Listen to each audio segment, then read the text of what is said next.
What's going on? So me and Skitten did a SCP videos, two of them. We did SCP-001 and SCP-2845, the deer. And when we did them by SCP Illustrated. This one is SCP-001, The Truth. It's a 1 out of 3 part video. And so I'm hoping that this goes over the 3 proposals of 001 to kind of help me understand where that's coming from. Skitten tried to explain some of SCP-001 lore to me, which I kind of understand that it's supposed to be a lot of different ones, maybe to not let people know the origin of SCP-001. I don't quite know why that's useful. I don't really know why you'd want to do that, but that is why it is, I guess. So yeah, let's do it. Play. Also, me and Skitten played Club Penguin, so make sure you check that out. It was a lot of fun. We enjoyed it, unironically. Yeah, play.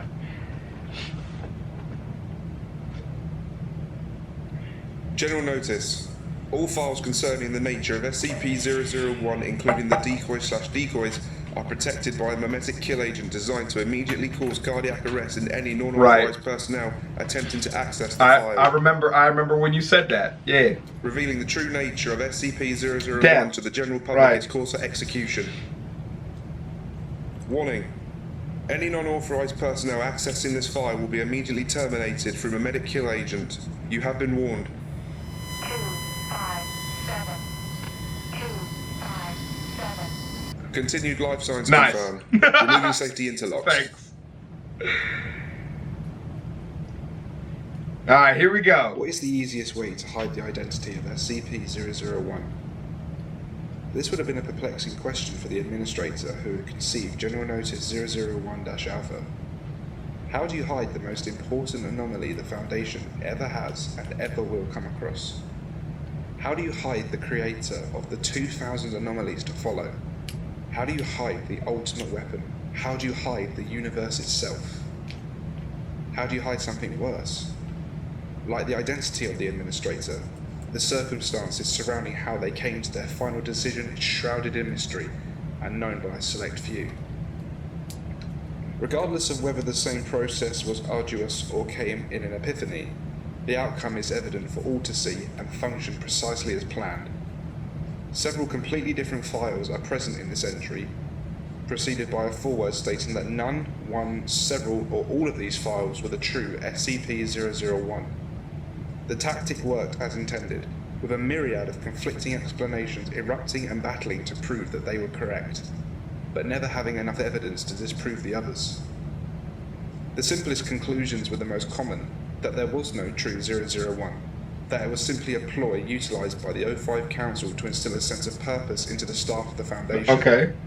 Hiding the truth that these anomalies had no source or explanation, or that all the files were the true 001, that by some twist of fate they had devised a method of coexisting somehow. Through all of this, a reoccurring theme emerged. Very, very few thought outside of the box. Very few were able to realise the truth. I can't tell if I'm messing up by watching this first before seeing a more general explanation of 001, but I think I'm going to commit to this because I'm actually kind of enjoying it. I just can't figure out why anybody knows the truth anyways, right? But let's figure it out. SCP-S Endeavour. Begin log. Alright, this is Frank aboard the, what are we calling this thing, David? The SCP-S Endeavour. What are we calling it? SCP-S Endeavour. Alright, this is... Wait, really? They named it Endeavour, and we're going to... whatever. This is Frank aboard the SCP-S Endeavour. Current time is... and we're about an hour from launch. The overseers have been getting these ships made for quite a while now, and it seems they've decided to send us out to take a look-see at those bits of the universe we can't see yet. I'm just a record keeper for this trip, so I figured it would be handy just to start my keeping prior to departure. You know, in case something happens. Alright. Anyway, good luck. Might as well start with system reports. Reactor is fully functioning, weapons look good. Begin log. Frank again. We're about to launch, and seeing as nobody's ever done this before, I figured some fitting words would be a good idea. I got nothing. Ah, shoot. I should have thought of this before. You really should have put some work in, don't you think? Oh! Now we travel to large whining sound is heard, promptly followed by several objects colliding about the room. No! Frank produces heavily distorted vocalizations until the whining noise subsides. Fucking asshats. Could have given us a warning before we left at least. Fucking ruined my speech. Fucking fuck. He is kind of upset. Relax. Begin log. 18 days into launch. First and foremost, since we don't really know what the actual date is on Earth, we've adjusted all the clocks and dates and such so that we're counting up from when we launched. It's currently been 18 days, 4 hours, and 19 minutes since we launched. Cool. We're still travelling at max throttle, so there's not much to see outside other than darkness. Since we're going faster than the speed of light. Yo. Much faster. Lit. But, yeah, we recently passed... Hey, David, what's the name of that place we just went past? Messy something... Yeah, but like the closest one. Pardon? Messier 83. Alright, we've just gone past Messier 83, which is about 15 million light years from Earth. Talk about being far from home. You know the 05s probably won't appreciate your stupid jokes. Messier, the Messier galaxy is 15 million light years away from the constellation Hydra. So there you go. He's far as fuck. Not the finished logs. Sheesh. David can be a real hard ass sometimes. Though considering he spends most of his time fixing machines, it's kind of understandable. I'll make another log once something more significant happens. Fair enough. End log. Begin log. 24 days, 2 months into launch. Frank here. It's been something like 2 months. Not much has happened other than we've now passed GN-Z11. So we're officially beyond the view of Earth's telescopes. Oh, and of course we've been taking photos since we went past. There's not much out here, but we can see GN-Z11 comes up. When you put in GN- it comes up.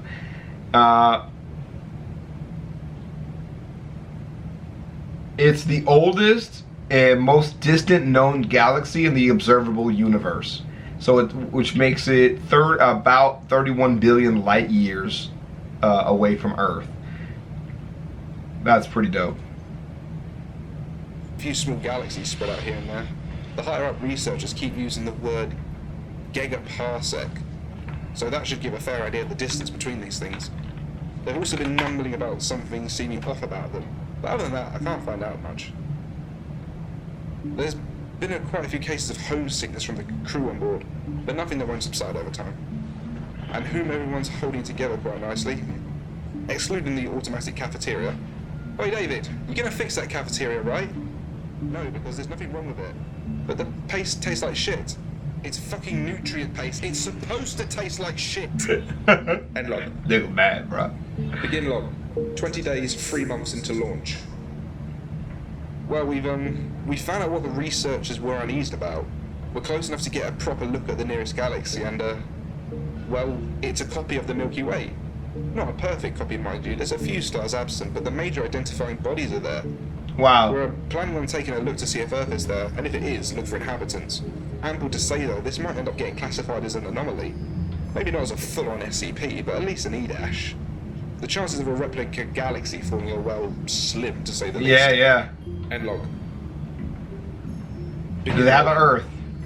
2 days, 4 months after launch. This place is definitely an anomaly. First it was suspicion because of how similar it was to our home, but like, far out, this is a whole new level of unnatural.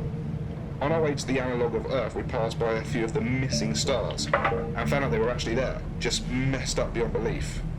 How messed up? Try Epsilon Bootis Prime, Alpha, whatever, the big one. It's made of ice cream. We took a sample, tastes like avocados and cigarette smoke apparently. The smaller one is a ball of liquid chlorophyll, somehow managing to keep itself together. Antris is just solid iodine, no fire, no iron, nothing, just a colossal, cold ball of iodine. Huh. Proxima Centauri is made of charcoal too. Then of course we actually got to Earth. Most of us were taken to calling it subprime. It's just a giant ball of fuck-ups and errors. We can see it's Earth, all the continents are there shape-wise, but they're made of the wrong stuff. Australia's a solid block of gold. Damn. The oceans glow blue, and the whole American continent is made of maple syrup. We're collecting as much information as we can, and then we're shoving off to the next galaxy. This is just too freaky. In other news, it's come to light that Marie is pregnant. Nobody's asking many questions about it, especially because we aren't entirely sure it's her husband's child. Oh, so, shit. Yeah. End log. Begin log. 2 days, 5 months into launch. What the actual flying fuck? We've arrived at the next closest galaxy, and it's the same thing. Huh. Another screwed up copy of the Milky Way, screwed up in different ways, mind you, but still basically the same thing as before. Mercury is made of ice, Jupiter is made of edible jelly, Earth looks like a sarkic utopia, all of its flesh, blood and bone. We've decided it's probably not best to approach, in case it doesn't like machinery, but nonetheless. We're hoping it's just these two, but we're doubtful. This is cool. What the hell is This happening? is really cool.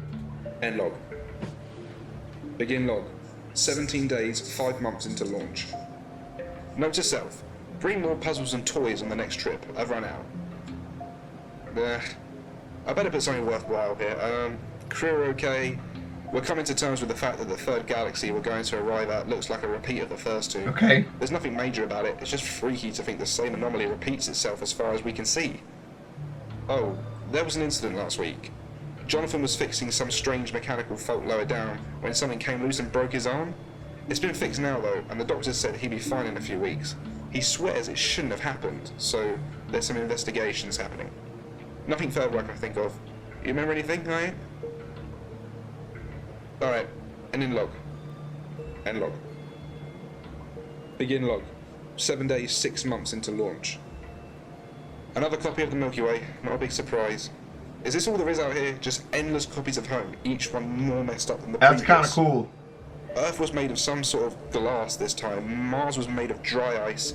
Uranus was horrifically magnetic. We almost got severely screwed over. Yeah. Nothing to do but keep going. End log. Begin log. 30 days, 8 months into launch. 2 more. There's no way these places aren't part of the same anomaly somehow. Speaking of anomalies, there's shit tons of them out here. There's a whole galaxy we can't approach, always seeming distant. Another that the computers won't pick up at all, but we can rather clearly see. There's even been a few times when space itself has been talking to us. I'm not insane. We picked it up and narrowed it to certain pockets of space. There's other times when we suddenly don't have enough power and will drift for quite a distance before everything kicks back up like nothing happened. Wow. Is the universe flat? Are we falling off the edge or something? Before I forget, Marie's been quarantined for some reason. We aren't able to get much out of the security, but it seems she's accidentally smuggled some disease onto the ship. Oh shit. Hope the baby is alright. End log. Begin log. 10 days, 10 months into flight. The most recent Earth, subprime 10, I think? It's got signs of human civilization, specifically ours. There's like, Las Vegas is there, made entirely of stacked poker chips and playing cards. Cool. New York is this one huge piece of obsidian that looks like it's rather conveniently eroded to be identical to the New York back home. There's no humans, mind you, no signs of life at all. And considering that the oceans are pure hydrogen cyanide, it's probably best that nothing evolved to survive that. Yeah. Why aren't we being copied if our homes are? Hey, you know, you got Vegas though. What more do you need, dog? We out here. Begin log. 18 days, 11 months into flight. Tokyo is made of seaweed and is located at the North Pole. America is made of a solid block of gunpowder, with Chicago being made of a giant carved mango. The sun is encompassed in a shell of Chytron. It's colonized by vast hordes of stone that shift and move whenever we stop looking at them. That's cool. Mars is made of camel leather. Uranus is nothing but a single lattice of turning gears. There's nothing out here but chaos and anarchy. We're doing a loop to head back home. Yeah. Security around Marie has been beefed up. 20 guards, all armed to the teeth with assault rifle and grenades. What sort of disease has she contracted? End log. She got pregnant by the universe, dog. 23 days and 12 months into launch. Fuck. This is David. Frank is dead along with most of the crew. Marie gave birth to some fucked up eldritch horror that's been running around and killing everyone it can. I don't think security can handle it. All of the fucking times of something like this. Shit. Whatever this place is, keep away. It's a cesspool of anomalies. There's nothing out here but shit replicas of our galaxies, and it just keeps going and going and going. Whatever this place is made of, it sure as hell isn't reality. It just keeps expanding, growing more and more. Of course. Why wouldn't it with outside? Did the overseers already know that we would find, or did they just want it confirmed? Yeah. End log. Begin log. 14 days, 3 months, 1 year into flight. Cafeteria is busted, only spits out rat poison. We're not gonna make it, but the ship will. I don't think we went far enough for the ship to get warped too badly. We haven't seen any other anomalies on board other than the cafeteria faults. At least tell my family I loved them. End log. I don't think they're gonna do that. The information collected and the names listed would never see the light of day. It would have been sent directly to the highest echelons of the Foundation, who listened, considered, and acted.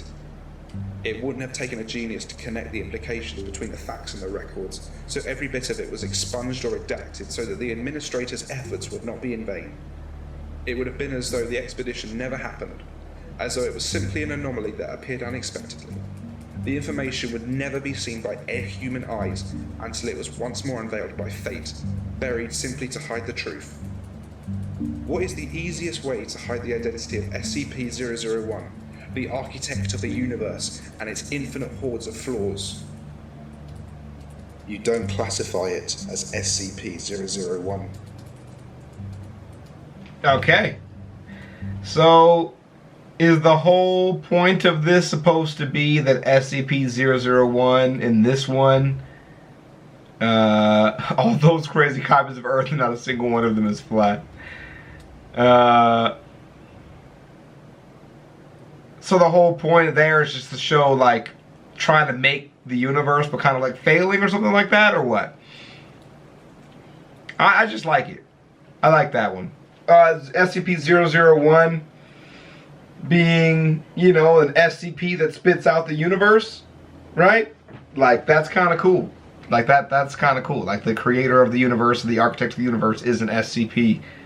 And that's where all SCPs come from, right? That universe. You know, that's pretty dope. That's actually pretty dope. Sucks that she gave birth to an eldritch monster. That was a fucking... Can I get a visual? Some of these are freaking cool, actually. There we go. I like that. Let's do that one. You know, just out there tangling up and eating people, dog. But yeah. Yeah, that's fucking dope. Alright, man, we'll see you guys in the next one. There's a part 2 and 3 to get to. We'll get to them tomorrow and the next day. Thank you for your support and all that, man. Stay cool, and I'll holler at y'all, man. Peace.